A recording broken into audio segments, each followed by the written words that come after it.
under the guise of planning her birthday party. Sherry, enthusiastic about helping with a positive surprise for Rose, complied. Bill and I watched the CD, and it brought tears to my eyes. The PI was correct. I was genuinely surprised by Rose's motive for being with her boss. She was pursuing the promotion she had discussed for months. We sat in silence, simply asking if we wanted another drink. After a while, I confided in Bill, expressing that if Rose had come to me and confessed to falling in love with her boss, or needing more satisfaction than she was getting from me, I felt I could handle it. While I acknowledged I would be hurt and disappointed, the idea of witnessing my wife with her boss just to secure a promotion went beyond mere hurt. I conveyed that I was not only hurt, but also furious, and I made it clear that Rose would feel the full extent of my anger. Bill then remarked that observing Rose and her boss was like seeing her physically there, but emotionally absent.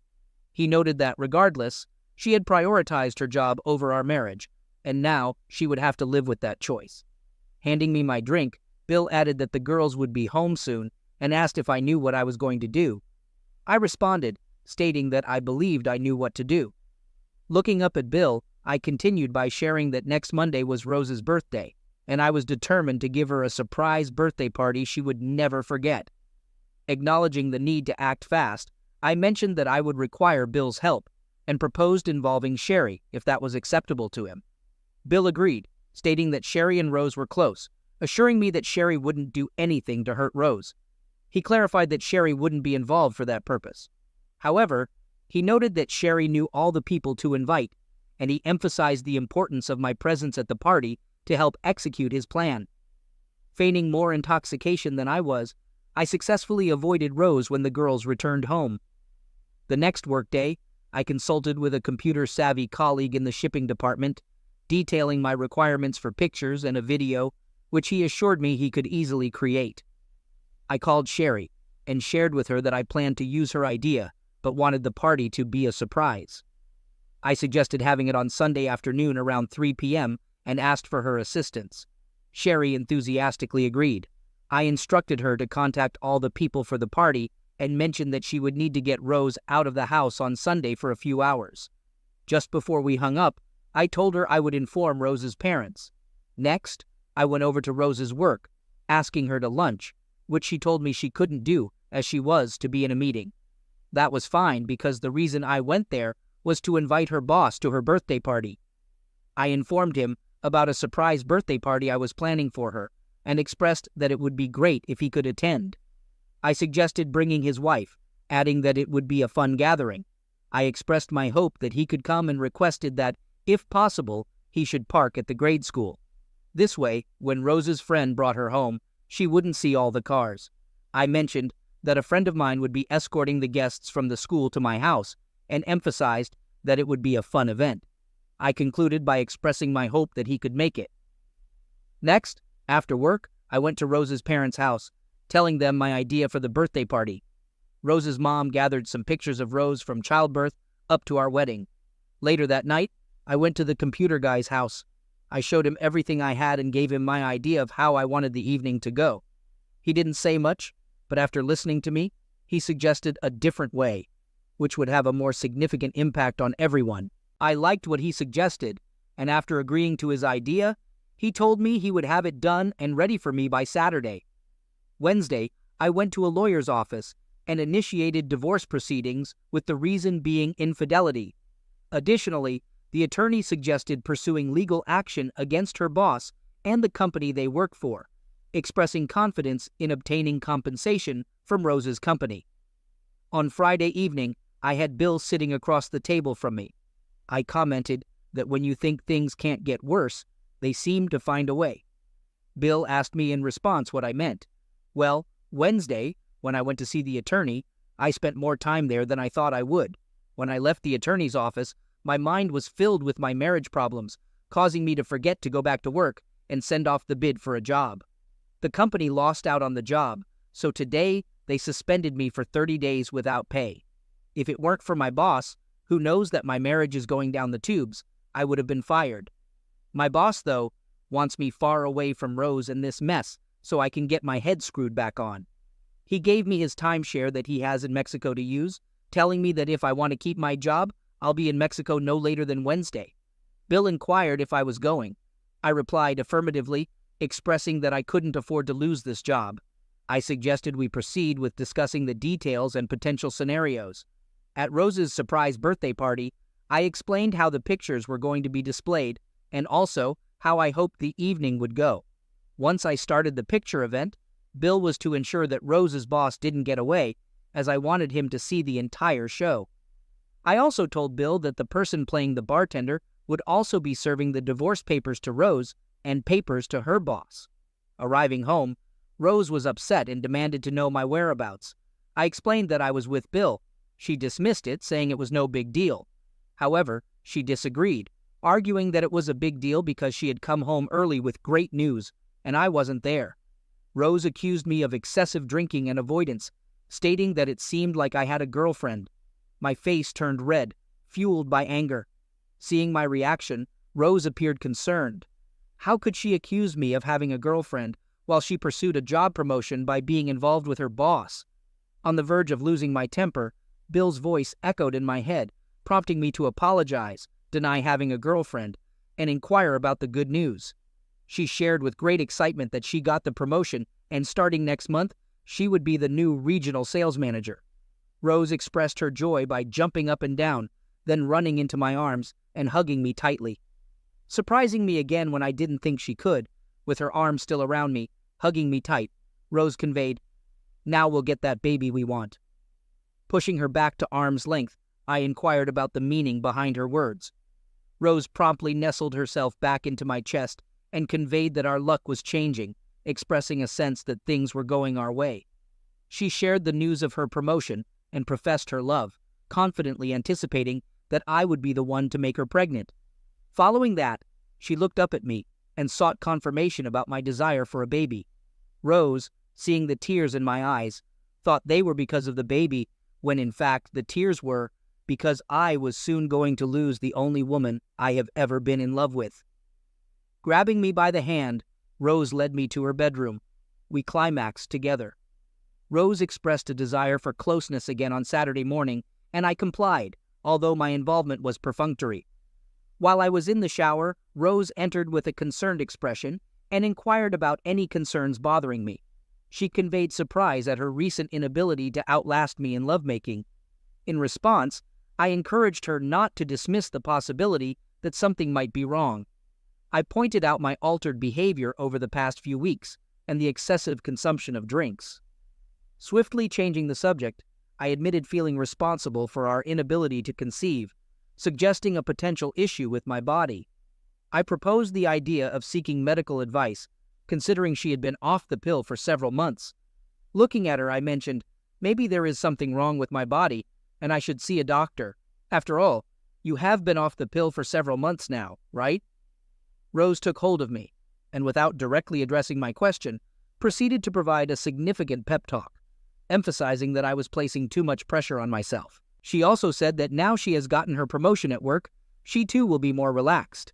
And even though she just can't explain it, she knows that I'll get her knocked up very soon. I thought to myself, I bet you could explain it if you wanted to. Saturday night, Rose wanted lovemaking again, but this time I did too. It would be the last time for us, so I gave her all I had. I think tough. She could tell that there was very little lovemaking on my part. It was just lovemaking. Sunday morning came, and I wasn't as nervous as I thought I would be. While Rose was taking a shower, I called Sherry, asking her if she had a plan to get Rose out of the house. Sherry assured me that she did, and told me she was proud of me for giving this party for Rose, as she knew Rose would always remember it. I nearly chuckled, thinking she'd remember this for quite some time. When she descended the stairs, I inquired about her plans for the day. Why? She asked. I explained Bill had called, needing my help with Sherry's honey-do list. Rose responded, "Great," as Sherry planned breakfast for the four of us, followed by helping her choose bedroom drapes. At 3:10, Sherry followed Rose into our house, everyone shouting surprise. Rose, greatly surprised, approached me with a big hug, thanking me as she had no clue about the birthday party. Scanning the guests, I heard Rose ask Sherry if she invited her boss. Sherry's negative response brought back that worried look on Rose's face. With my two key people in place, The party kicked off, with people laughing and mingling. I waited for almost 2 hours to ensure everyone had food, mostly lots of booze. With Bill's help, we gathered everyone in the living room, preparing for the show of the year. Addressing everyone, I expressed gratitude for their presence and suggested taking a look at the first half of Rose's 50th birthday before proceeding with the opening of cards and gifts. Smiling at Rose's parents, her cousin, and her boss with his wife, I gestured for everyone to be seated. Once everyone was settled, anticipation filled the room as they knew the theme of the party. Switching on the TV and my laptop, I announced, "Here we go." The first picture displayed Rose at 2 months, unclothed, lying on the bed. Whistles and jeers followed my comment, noting the nice spot on her. Rose blushed deeply as subsequent pictures slowly appeared on the screen. I joked or explained each picture, occasionally seeking input from her mom, resulting in teasing moments. From grade school to high school, I highlighted Rose's unwavering motivation. College pictures showcased her determination, including snagging me. Laughter echoed, and Rose enjoyed the show. Our wedding picture followed, with comments about my long hair. A picture of Rose's workplace appeared, then her desk, earned through promotion as the top salesperson. The next picture showed Rose's boss with his wife at our table during the Moss party. Rose sat next to her boss, another employee beside her, with me absent. Rose's smile faded, replaced by a worried look. Glancing at her boss, who also lost his smile, I suspected exchanged glances. I expressed hope that Rose's boss acknowledges her dedication, hard work, and aids her in securing the coveted regional sales manager position. As I finished, I looked directly at Rose, sensing fear, as she had revealed her promotion to me. I started the video, emphasizing Rose's hard work for the new position. "More pictures, everyone." The video displayed an empty bed with Rose telling her boss it was the last time. As per their agreement, the video transitioned to Rose on the bed with her boss between her legs. Simultaneously, her boss urged her to take certain actions if she desired the promotion. This led to gasps and some people leaving as the video swiftly changed to depict Rose on her hands and knees with her boss behind her, holding onto her hips, engaging in a specific relationship process position. During the transition, her boss expressed satisfaction, noting that with this performance, she would be promoted to the vice president status. The video had played for about 15 seconds, with an additional 15 seconds left, showcasing 2 more positions. But chaos erupted. Rose, in a frenzy, screamed for me to turn it off, tearfully apologizing. Her boss attempted a swift exit, but my friend Bill instructed him to stay put. A punch to the jaw from Bill left her boss seated when he tried to push past. My ally shouted the boss's name, and when the foolish person responded, he was served legal papers, tossed into his lap. Sherry, attempting to console Rose, missed the boss's wife approaching. Seizing Sherry by the hair, she shoved her, causing Sherry to fall onto the couch where they were seated. As Sherry fell, she pulled on Rose's arm, turning her to face the boss's wife. While insulting my wife, the boss's wife landed a right hook on Rose's cheekbone. Rose was propelled backward, landing on her side. Sherry leaped up, yelling as she grabbed the boss's wife. Bill swiftly approached the women, and when Sherry was shoved again, Bill caught her before she hit the floor. I hurried over to intervene, but with Rose on the ground and Bill holding Sherry, I thought the worst was over. The boss lady turned, looking at Rose and hurling insults.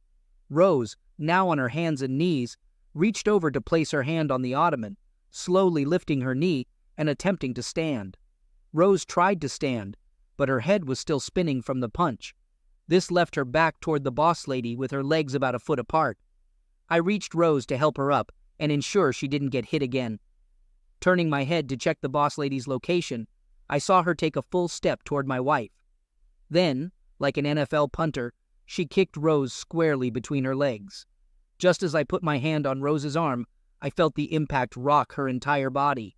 If the boss lady were punting a football, it would have easily gone 40 yards. Rose's body went 2 feet up and 3 feet forward.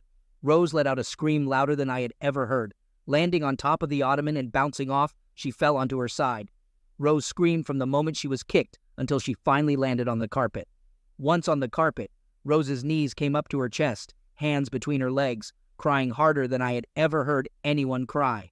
Bill seized the boss lady by the back of the neck, pulling her out of the house and directing her and her husband to leave. As Bill forced her out, the boss lady shouted that a particular circumstance wouldn't lead to a promotion now. Sherry hurried over, kneeling down to assist Rose and shouting at me to step back. Disregarding Sherry, I approached Rose's side, reassuring her that I had not intended for anyone to damage her. Rose was in so much pain that I know she didn't hear me. Then, looking down, I saw blood seeping into her cotton pants. I grabbed Sherry to get her attention. Pointing to the blood, Sherry quickly told me to call ambulance. I didn't ride with Rose in the ambulance, but instead took my car. I hadn't planned on this physical assault, nor had I wanted Rose physically hurt. I wasn't sure what I was going to do at this time.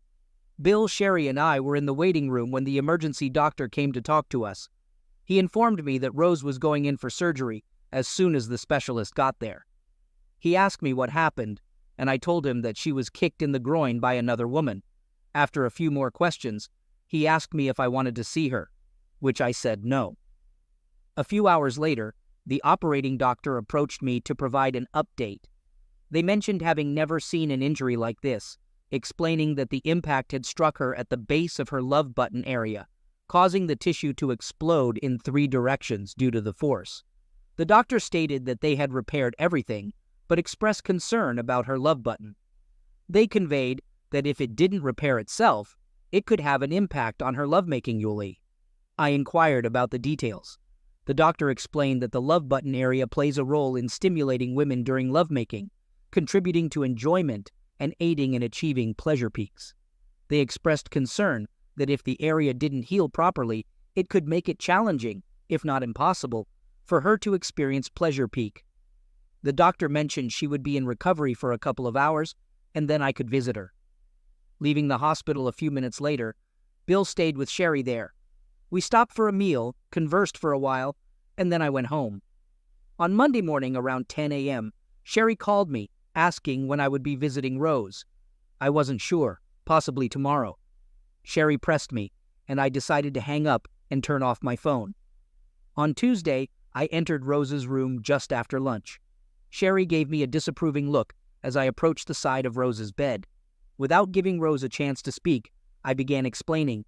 I admitted that I aimed to humiliate and embarrass her, wanting everyone to know that she, not me, had caused the end of our marriage. I accused her of lying about being off birth control and being unfaithful. Despite my anger, I emphasized that I never intended or desired any physical damage to befall her. I clarified that, despite being extremely upset, the thought of physically hurting her never crossed my mind. I expressed the hope that she would believe me. Tears streamed down Rose's face, prompting me to turn to leave. However, Rose reached out and grabbed my hand, pleading with me not to go. Rose assured me that she trusted I wouldn't damage her physically. She implored me to stay and talk with her, but I declined, stating that I couldn't. I explained that due to the emotional turmoil caused by her infidelity, my mind and heart were in disarray, leading to a significant mistake at work. While the corporate higher-ups contemplated firing me, my boss, who knew about our marital problems, intervened and prevented them from terminating my employment. As a result, I informed Rose that I would be leaving town for a month. However, I'm facing disciplinary action, again with my boss's assistance. I've been suspended for 30 days without pay. I have a month to address our problems and straighten out my thoughts. My boss has offered me his timeshare in Mexico and allowed me to cash out the 3 weeks of unused vacation. Sherry exclaimed that I couldn't leave Rose because she needed me. I looked at Sherry and explained that I could leave, emphasizing that I couldn't risk losing my job. I mentioned having a great teacher, pointing to Rose, who had taught me to prioritize my job over my marriage. Rose quickly interjected, expressing her apologies. Addressing Rose, there's one more thing. I'm far from finished with your boss. I will make him pay for this, assuring you that a storm is coming for that idiot. My intention is not to bring any repercussions your way. I'm telling you this because I believe he'll throw you under the bus to save himself. The house has been cleaned, all remnants of the party disposed of. On the kitchen table, you'll find materials from the PI and divorce papers for you to sign. Speaking of divorce papers made Rose squeeze my hand hard, hoping I wouldn't be able to pull away as tears flowed again. Rose, I left that material not to cause you more pain, but just in case you can use any of it to protect yourself from your boss. I think, and I hope you get yourself a good lawyer, Rose. Well, I have to get going as I have a plane to catch. Rose insisted that she wouldn't sign the divorce papers until we had a lengthy conversation. I shook my head and conveyed to her that she still didn't understand. I asserted that she was no longer in control, emphasizing that I didn't have to do anything for her. Pulling my hand away, I added that she had messed that up. As I started to walk out, Rose shouted, pleading for me to wait. I stopped and turned toward her. With tears streaming down her face, Rose expressed her profound love for me. She asked if upon my return I would please meet with her. At that moment, Rose, I'll have to say no. It hurts too much just to be here with you. Maybe after I get back, I'll think differently. Bill awaited me outside the hospital to provide transportation to the airport. The ride was quiet, given that Bill was already informed about most of the details surrounding the events and my strategy concerning Rose's boss. I directed him to keep me informed of any developments related to Rose's boss, and he agreed to do so. Additionally, Bill offered to provide updates on Rose's situation. Curious, I inquired about the reason I would want him to keep me updated. Bill chuckled and replied, conveying that I still loved her, which I acknowledged with laughter. I admitted to loving her but emphasized that I couldn't allow anyone to walk over me. Second story. At 32 years old, I am currently in the process of divorcing my 33-year-old wife after discovering that my 5-year-old son is not biologically mine. A couple of weeks ago, I uncovered my wife's infidelity from 6 years ago. Her sister disclosed this information during a visit to discuss the delivery of her first child. According to her sister, my wife admitted to sleeping with her best friend while intoxicated 6 years ago, expressing remorse at that time. Upon learning this, I promptly took a paternity test with my son, fearing the worst. The results, a week later, confirmed that my son is not my biological child.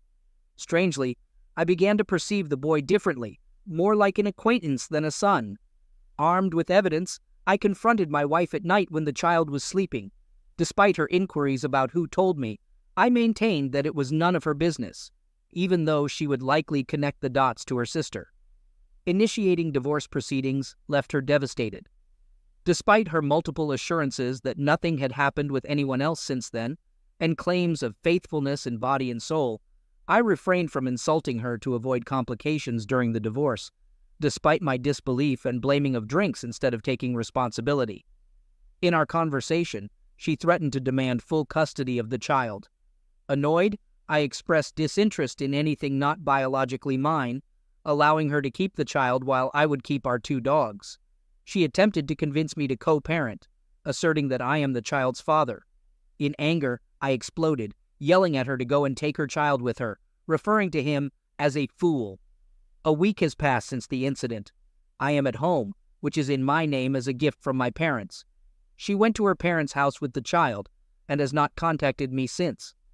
My parents support my decision, and my dad believes I did the right thing by not raising someone not of my blood.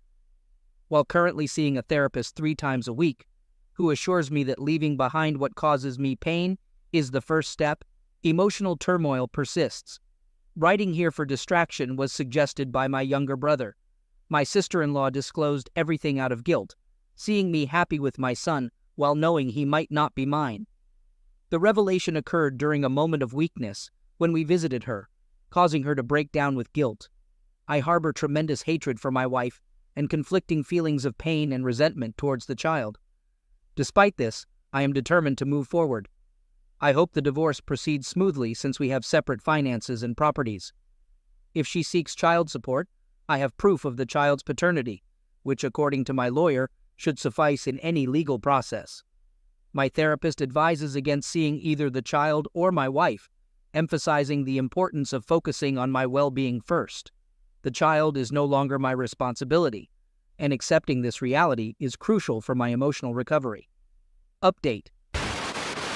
Not much of significance has occurred, but here's a brief summary about 3 days after my post. My ex visited my house and requested entry. I went out to meet her at the door, stating firmly that she wouldn't set foot in my house while I'm present. If she had anything to say, it should be at the door. She practically begged me to take her son back, acknowledging that cutting off all contact was my prerogative. She expressed that she deserved it, but raising a child alone would jeopardize her dream of becoming a notary. Working in public records, she's 2 years away from pursuing a vacancy in the judiciary to achieve her notary goal. I tried to explain calmly that my therapist recommended cutting off all contact with both of them, asking her to leave before I lose my composure. Despite my love for the child, I won't direct my anger at an innocent, especially one born out of her actions. I expressed this with some anger, but I never raised my voice since we were on the street, emphasizing that the child deserves better, and she is currently responsible for providing that. Afterward, we talked a bit more. She resisted the urge to cry or make a scene, considering we were on the street, and she values others' opinions. The last thing she asked was to at least let her see the dogs. I declined, believing it's best for them to get used to her absence. Seeing her after so much time would only make them euphoric. After that, she nodded and left. 2 days later, she called me upon receiving the divorce papers. My mistake was answering, and after about 30 minutes of yelling, I directed her to contact my civil lawyer for any questions. I then silenced her number. She hasn't come to my house or tried to call again. On the same day, I contacted a friend for my master's degree and suggested going out. She accepted, and we've been going out since then. Finally, last Friday, I proposed being an exclusive couple, which she accepted. She has stayed overnight at my house for a few days, already familiar with and adoring my dogs. I appreciate this, since I couldn't start something with someone who doesn't accept my pets. We are currently taking things easy. She understands the drama I am having with my ex and the child, respecting my decision. She asked if I will ever have contact with the child again. I told her maybe when he is of age to understand my decisions, but I don't expect it to interfere with my life in the future. She nodded, glad that I prioritized myself during this process. Maybe this took a little longer than I expected, but this is the summary of what happened these days and, well, update. Well, to put it plainly, I'm now officially divorced. In my country, there's a streamlined divorce process known as a quick divorce, applicable when there are no shared assets, joint finances, or children involved. This type of divorce takes place at the municipal level, bypassing the judicial proceedings that typically include reconciliation, asset distribution, and more. As you might have guessed, the sole complication was our shared son. The matter of the paternity test arose, confirming that the child isn't mine, and my name was successfully removed from his birth certificate, leaving him with both of his mother's last names. Describing the divorce process as challenging is an understatement. My ex-wife attempted multiple times to exploit our child's mental state to lure me back, but recollecting everything that transpired helped me stay focused. Gratitude is due to my current partner, who consistently supported me. While I understand it's not my fault, hearing it from her also played a role in helping me. After numerous discussions involving our lawyers, I proposed covering half of a nanny's salary for her son while she gets her life back on track. Fortunately, she agreed to cover the remaining expenses entirely on her own. I made it clear that I wouldn't be taking care of her son, and she agreed. Being devoted to her work, adapting to single motherhood seems to have been a significant shock for her. Out of curiosity, I asked if she spoke with the child's father. She tried, and he even lived with them for 2 weeks at her parents' house, but they simply had nothing in common, leading to conflicts. She had to intervene to prevent them from shouting at each other, and after a couple of weeks, he left her home. While somewhat sad, she is a woman with a good job and figure. With a year of nanny assistance, she has ample time to find a suitable stepfather for her son. Meanwhile, I don't plan to talk to him yet, perhaps in a couple of years or when he's a teenager. If the child doesn't wish to talk to me, I won't insist, understanding if he harbors resentment. Discussing the child led to her expressing hatred towards me, particularly for having a new partner quickly. I found it rude, especially since my current partner was present and I had to intervene in an argument between the two. Despite signing the divorce papers and acknowledging my help, she couldn't bear that. Throughout the conversation, I maintained a compassionate demeanor. She has always been proud, achieving everything through her merit, and my look seemed to hurt and anger her. I clarified that it was the same look as always. If she has a paranoia problem, it's not my concern. The important thing is she signed the papers and I can finally move on with my life. For a year, I'll be paying half the minimum wage for a nanny, a fair price for peace. Despite harboring negative feelings, I accepted it and moved forward this month. Yes, I still resent her, but not enough to express it directly or wish her ill. She has enough problems to deal with. I appreciate my current partner for enduring all this more than once. I told her she didn't have to accompany me or worry about it, but she insists that my problems are hers too, and I shouldn't carry the burden alone. It has been a tremendous help in lightening my load. She also understands my reluctance to rush into marriage this year, or possibly the next, and I appreciate her understanding. At least this chapter of my life is about to close without long-term consequences for me. Third story. Married for 16 years, together for 20, and parents of 3 children. Uncovered her affair by hacking her phone and reading messages. She engaged in an affair with a coworker, terminated it, and attempted to repair our marriage. Unsuccessful. Divorce filed October 2018. She moved out November 2018 and promptly resumed her relationship with her affair partner. Divorce concluded December 2019, and she remained with her affair partner until last week. Tearfully, my ex called, asking if I could take the kids overnight. Concerned, I inquired about what was wrong. She replied that karma had struck her hard.